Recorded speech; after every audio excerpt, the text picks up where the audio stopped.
Siya ang kitalignon yan sa harong ni Ate Nelly. Ini pala ay marurumpag na. Ayan, biririk nang sa iyang harong. Ayan, at wala ugaring sa digdi. Ini po, gaba na ang sa iyang harong. At saka, dahil na talaga, trapal na sana ang nakakapag, ang nakakapag, ngani siya may makaturugan. Then, huni tabi, biriribid na.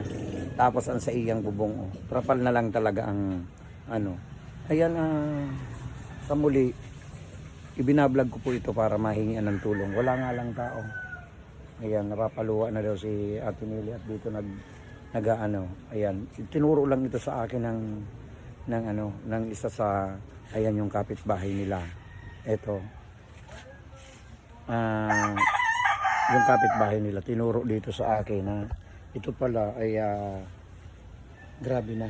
Ayan, talagang yung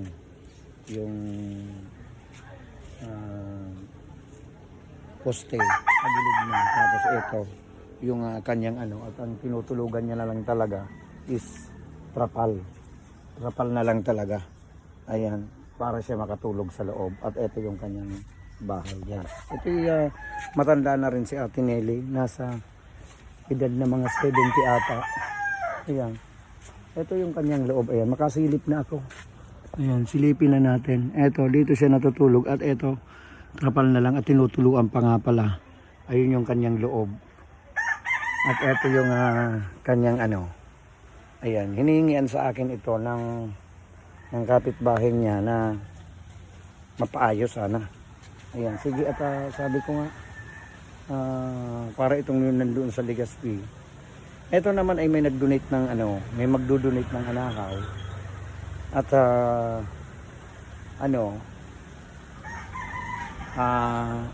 harigi.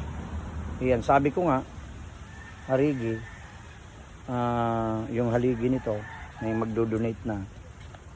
Sana yung mga guardians, kung pwede, ipipm ko yung mga guardians, sana matulungan ito na mapaisaayos. Ayan, kung pwede na